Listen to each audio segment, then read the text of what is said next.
nearly every government, every central bank in the world has been printing huge amounts of money and borrowing and spending huge amounts of money. It's never happened like this in the history of the world. Never in recorded history have we seen so much excess. I'll call it excess.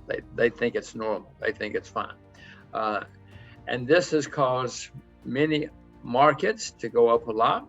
You know, if you want to build a bridge, it takes a long time. But if you want to invest and you have a lot of money floating around, you just go on the internet and in 5 seconds you can invest in anything you want to. And that's what's been happening, and that's what's continuing to happen. There might be signs that's beginning to slow down. The Chinese seem to be cutting back some, not a lot. Well, not a lot, but they're cutting back. They're not expanding. Other countries say they're cutting back, and the U.S. says, "Oh, maybe we should cut back someday." But in the meantime, there's gigantic amounts of money floating around. It's going into markets. It's going into the real economy as well. It's artificial. If you see some of the things that, the shipping business is just unbelievably hot right now because there's so much money floating around. The bad news is these things always end, and the better they get, the worse they get when they end. And as I said, we've never seen anything like this in recorded history, so be worried. I'm not short. I haven't sold short anything, but I am certainly worried. As I look around the world, bonds are clearly in a bubble. Bonds have never been this expensive in the history of the world, not in recorded history anyway. Property in many places, you go to Korea, you go to New Zealand, you go many places, property is certainly in a bubble. Stocks, many stocks. I mean, Amazon goes up every day. Tencent goes up every day. Samsung goes up every day. So some stocks performing a bubble, but many stocks are still not up. So it's not a complete bubble yet. So there you have stocks, property, bonds, all in bubbles or forming bubbles. The only thing that's still cheap, commodities. Silver's down 60% from its all-time high. Sugar's down 70% from its all-time high. Oil is down 50%. I mean, these are not bubble numbers when you talk about big declines, historic declines. But with all the money being printed, the asset class in the world that I prefer at the moment would be commodities because they're cheap when everything else is booming. I do own stocks. I do own stocks in places like China, Russia, Japan, other places. But I'm not rushing out to buy unless I find something really good. All right, great answer, Jim. And I want to actually revisit some of the points you made there later on here in the discussion. But just staying at the high level for a moment. Last time you and I talked was kind of really probably about a year ago, sort of fall of 2020. And you were very concerned about these big macro trends back then, particularly all the intervention by the central banks and whatnot. So here we are a year later, and trillions and trillions more, both of monetary and fiscal stimulus around the world. So I guess first off, how much more worried are you now than you were even just a year ago when we talked? I think at the beginning of the pandemic, we probably would not have believed how much monetary and fiscal stimulus would be unleashed in the world in the next year and a half. So again, you were quite worried back then. How much more worried are you now? Well, let me respond partially by saying, what comes after trillions? What are they going to do next? How much? They've already gotten into trillions, which you and I never could have conceived of. Most people could not have conceived of, but they don't want to stop. So I'm wondering what's after trillions? We're going to learn new languages, new vocabulary here in the next year or two if they keep going the way they're going. Well, I said, I'm not short. I know it's going to end badly. If something comes along that's good, I'll buy it.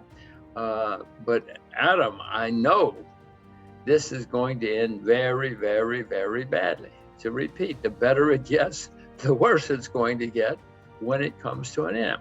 I would suspect that when it ends, we're going to have the worst bear market in my lifetime. In 2008, we had a big bear market problem because of too much debt. Adam, since 2008, the debt everywhere skyrocketed, unbelievable.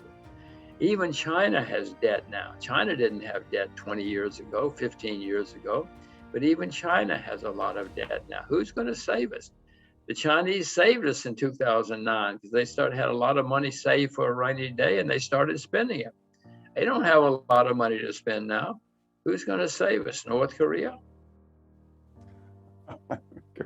North Korea doesn't have much debt. That's why I say. But I don't think they have enough to save us, because I don't think they have money saved for a rainy day like the Chinese. I will say, Adam, it's a good time to be old in America, because I don't have to pay for all of this when it comes to an end 10 years. When the the bill war comes due, yeah. My children, oh my gosh, the problems my children are going to run into in their lifetimes because of what these clowns are doing now. So I say it's good to be old. But you're right. It's going to end someday, and it's going to end badly when it ends. You said either currency collapse or economic collapse. You can have both. You can have one and then it leads to another. In the 30s, we had both, for instance, around the world. And then we had war, it's shooting war. And that's the really bad news is often in history when you have really, really bad times, especially worldwide, it winds up in shooting wars. It certainly did after the 30s. So it's not good news. I don't see good news. I repeat that in 2008 and 9, we had horrible problems with too much debt. Since then, the debt has gone through the roof by unbelievable amounts. And I know that's going to end badly. I don't want to scare people or anything else. I own shares. I'm not short anything as we sit here right now. And if you know something for me to sell short, I doubt if I would, because I know how much money they can print. But I do know it's going to come to an end, and all of us should probably watch Wealthion to get prepared or to get worried. If we know what's going on, we'll get worried. And if we get worried, we'll probably get prepared, and then we might survive. Some people came out of the 30s very rich. Most didn't. Most lost huge amounts of money. But I hope that I survive. I hope you survive, and I hope all of your viewers survive. But are there any potential indicators that you're watching that will give you a sense of when it's time to start battening down the hatches and at least get less long, if not go short? These things always start where we're not looking. In 2007, Iceland went bankrupt. People said, "What? Who's Iceland?" If they noticed. Nobody cared. And a few months later, Ireland went bankrupt. Some noticed.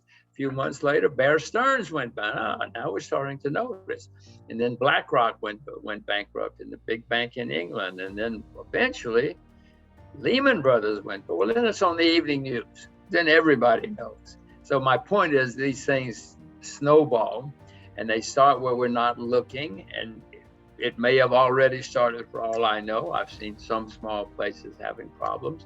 But as I say, I'm not selling short yet because I know how much money these guys can print.